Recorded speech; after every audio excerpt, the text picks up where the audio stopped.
24 के लिए हुड्डा साहब और अभय सिंह जी दावा करा दो गठबंधन कि हम तैयार हैं चुनाव के लिए। मैं तो कह रहा हूँ करवा दो गठबंधन। मेरे ख्याल से अब तो अगला 1-1.5 साल तो नॉन रेस्टिंग टाइम है और पॉलिटिकली भी आप कहो तो हर पार्टी अपने चुनावी मूड में तो आ ही चुकी।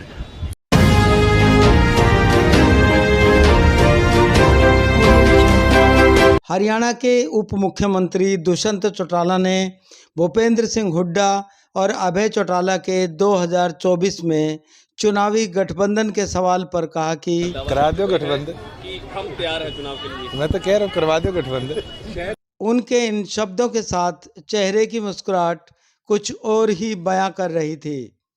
दुष्यंत चौटाला ने लोकसभा व विधानसभा चुनाव एक साथ करवाए जाने की भी पैरवी की। उन्होंने मौजूदा समय को चुनावी समर बताते हुए तैयारियों का आगाज किए जाने की भी जानकारी दी। साथ ही राजस्थान में पहले होने वाले चुनाव में बिगुल फूंकने का ऐलान भी किया। डिप्टी सीएम ने किसानों व आढ़तियों का आभार जताते हुए फसल खरीद के 7,000 करोड़ किसानों के खाते में डालने के अलावा इस सप्ताह में लिफ्टिंग और भुगतान का प्रयास करने की बात कही। उन्होंने कहा कि प्रदेश सरकार का फोकस फसल खरीद प्रक्रिया समय पर पूरी करना है।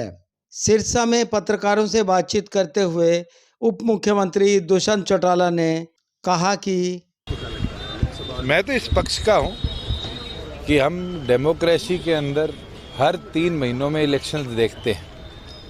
किसी ना किसी प्रदेश में होगा, नहीं तो लोकसभा का होगा। अगर ये सारे एक दिन हो तो बहुत ज़्यादा हमारे इंफ्रास्ट्रक्चर मशीनरी की जो यूटिलाइजेशन होती है उसमें कटौती आएगी और उसके साथ साथ कहीं ना कहीं बहुत ज़्यादा जो टैक्स पेयर्स मनी है उसको हम सेफगार्ड करते हैं। प्रदेश के अंदर मैं तो सभी आढ़तियों का भी और किसानों का धन्यवाद करूंगा कि उनने सब ने मिलकर प्रोक्योरमेंट के इस सीज़न को बड़ा सक्सेसफुली केटर करवाने का काम किया।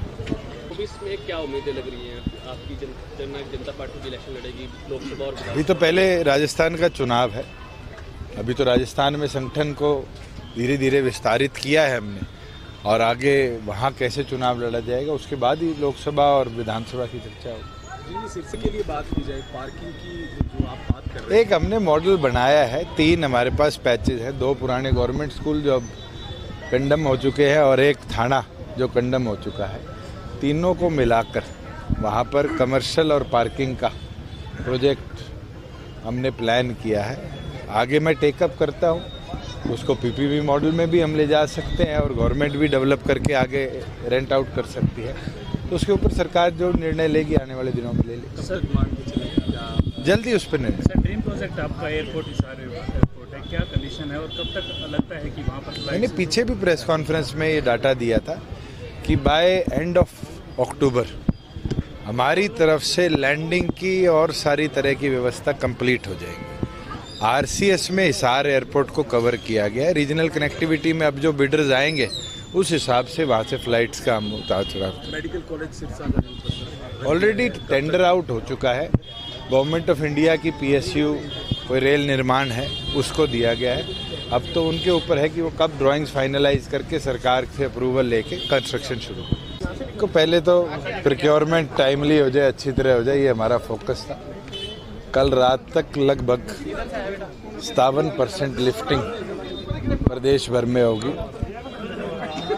27 लाख मेट्रिक टन हमारे गोदामों में पहुंच चुका है और उसकी एवज में सरसों और गेहूं का लगभग 850 करोड़ तो सरसों का और 6200 करोड़ जो कि 7000 करोड़ है, 7000 करोड़ हमने किसानों के खातों में ट्रांसफ़र कर दिया। और मेरा टारगेट है कि इस सप्ताह के अंत तक जो बचा हुआ लिफ्टिंग है 40-42% की उसको हम कंप्लीट कराकर जो बैलेंस किसानों का 4-4.5 हज़ार करोड़ बनता है वो गवर्नमेंट ऑफ इंडिया की गाइडलाइन अनुसार हम ट्रांसफ़र कर देंगे।